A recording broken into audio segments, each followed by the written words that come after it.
जय श्री कृष्णा दोस्तों, स्वागत है एक बार फिर से आप सभी का हमारी यूट्यूब चैनल भक्ति ज्ञान सारांश।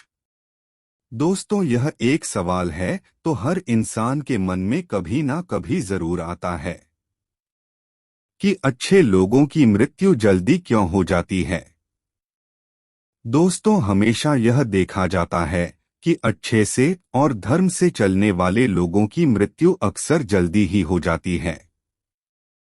दोस्तों, शास्त्रों में तो बताया गया है कि कलयुग में लोगों की उम्र 30 साल ही रह जाएगी और कलयुग का अंत होते होते इंसान की औसतन उम्र 20 साल ही रह जाएगी। दोस्तों, आपने यह भी सुना होगा कि भगवान अच्छे लोगों को जल्दी अपने पास बुला लेते हैं। दोस्तों, धर्म कोई सा भी क्यों ना हो, हर किसी में यही बताया गया है कि जिसने इस धरती पर जन्म लिया है उसकी मृत्यु निश्चित है। और अगर बात सनातन धर्म की करें तो इसकी एक मान्यता के अनुसार बच्चे के जन्म की छठी रात ही ब्रह्मा जी उसकी किस्मत लिख देते हैं, जिसमें उसके आने वाले कल जैसे विवाह, पढ़ाई, नौकरी, यहाँ तक कि मृत्यु की तारीख तक शामिल होती है। यह निर्णय तो भगवान ही करते हैं कि किसकी उम्र कितनी है। आपने यह कहावत भी जरूर सुनी होगी कि जितनी चाबी भरी राम ने उतना चले खिलौना। दोस्तों, इस कहावत में साफ है कि किसकी मृत्यु कब होनी है यह तो भगवान ही तय करते हैं। वैसे तो अच्छे लोगों की मृत्यु जल्दी हो जाने के पीछे कई कारण हैं, लेकिन पहला कारण समझने के लिए आपको यह जानना होगा कि हम जो कुछ भी इस जन्म में करते हैं उसका जवाब हमें ऊपर यमराज को देना होता है। अगर उसके पाप का पलड़ा भारी होता है तो उसे नर्क में यातनाएं काटनी पड़ती हैं, और अगर पुण्य का पलड़ा भारी हो तो उसे स्वर्ग का सुख मिलता है। और यही चक्र कई युगों तक चलता रहता है, जब तक उसे मोक्ष की प्राप्ति नहीं हो जाती। दोस्तों, इस मृत्युलोक में हर कोई अपने किए की सजा ही भुगतने के लिए आता है। कोई आत्मा इंसान बनती है तो कोई जानवर के शरीर में प्रवेश करती है। ये उसके संचित कर्मों के आधार पर ही तय होता है। इसके अलावा उसे जन्म देने वाले माता पिता के संस्कार भी उसके अंदर आते हैं। इसके बाद वो जो कर्म करेगा उसके हिसाब से उसे पुण्यात्मा या फिर दुरात्मा कहा जाता है। अब यही पुण्य आपकी मृत्यु की तारीख को भी बदल देते हैं। जिस तरह से एक जज जेल में रहने वाले कैदी के व्यवहार को देख उसकी सजा कम कर देता है, ठीक उसी तरह भगवान भी देखते हैं कि इंसान मृत्युलोक में जाने के बाद अच्छे कर्म कर रहा है और उसे अपने किए की सजा मिल चुकी है। और जब उन्हें लगता है कि अब उसे मृत्युलोक में नहीं रहना चाहिए तब वो उसे बुला लेते हैं। दोस्तों, भगवान के दंड नियम के अनुसार हर व्यक्ति को केवल उतना ही दंडित किया जाना चाहिए जितना उसके पाप किया है। अब क्योंकि अच्छे लोगों के पाप कर्म बुरे लोगों के पाप कर्मों की तुलना में अधिक होते हैं, इसलिए अच्छे लोग अपने पापों का फल जल्दी ही भुगत लेते हैं।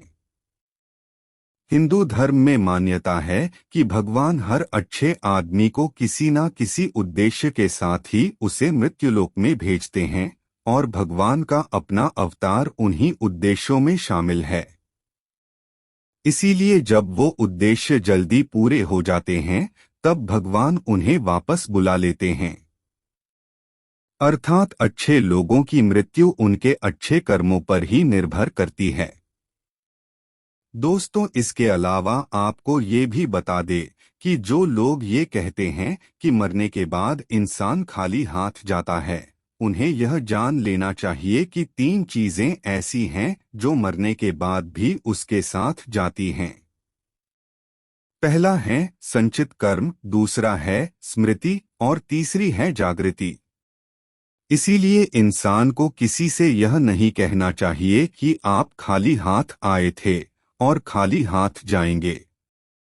दोस्तों, क्या आपने कभी एकांत में यह सोचा है कि आपको यह मानव जीवन क्यों मिला है। दोस्तों, महाभारत में धर्मराज युधिष्ठिर के एक प्रश्न के उत्तर में भीष्म पितामह ने कहा था कि मनुष्य से बढ़कर कोई भी जीव नहीं है।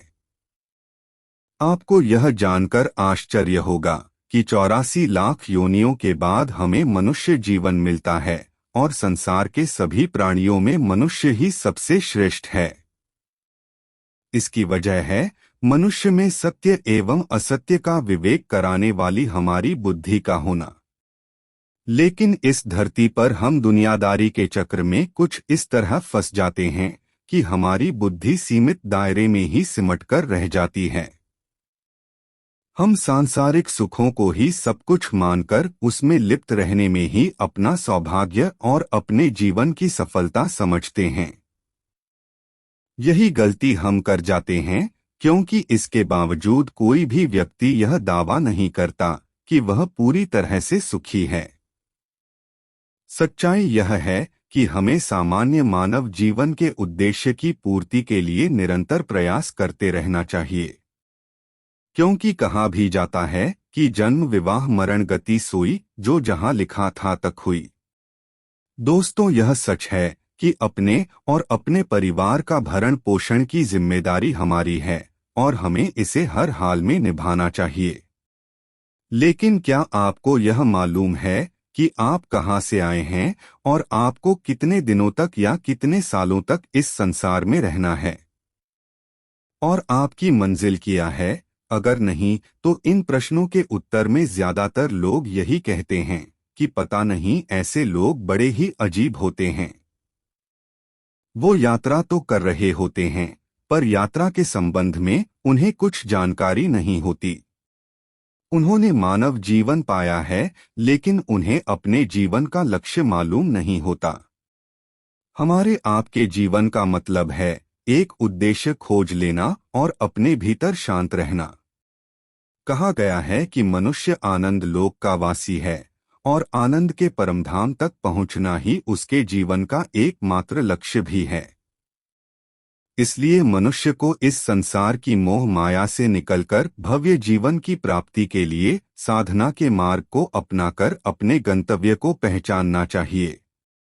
दोस्तों, इसी तरह श्रीमद् भगवद गीता में भी भगवान श्री कृष्ण कहते हैं कि ये एक आध्यात्मिक और ईश्वरीय जीवन का पद है, जिसे प्राप्त करके मनुष्य मोहित नहीं होता। अगर कोई जीवन के अंतिम समय में भी इस तरह की स्थिति में हो, तो वह भगवत धाम में प्रवेश कर जाता है। मनुष्य कृष्ण भावनामृत या दिव्य जीवन को एक क्षण में तुरंत प्राप्त कर सकता है, और हो सकता है कि उसे लाखों जन्मों के बाद भी यह प्राप्त न हो। दोस्तों, यह तो सत्य को समझने और स्वीकार करने की बात है, क्योंकि भगवत गीता कहती है कि वास्तविक जीवन का शुभारंभ इस बौद्धिक जीवन के पूरे होने पर होता है। दोस्तों, इन सभी बातों से यह तो स्पष्ट होता है कि हम सभी एक निश्चित समय के लिए धरती लोक पर आते हैं और कुछ विशेष कर्मों को करने के लिए आते हैं। जब हमारे कर्म पूरे हो जाते हैं और इस जीवन के लक्ष्य प्राप्त हो जाते हैं, तो भगवान हमें परलोक में एक सहज जगह प्रदान करते हैं। भगवान कृष्ण कहते हैं कि वास्तविक जीवन तब शुरू होता है जब यह भौतिक जीवन समाप्त हो जाता है। दोस्तों, जो लोग सदाचारी होते हैं, परोपकारी होते हैं और जीवन में अच्छे कर्म किए होते हैं, वे वास्तव में विशेष होते हैं।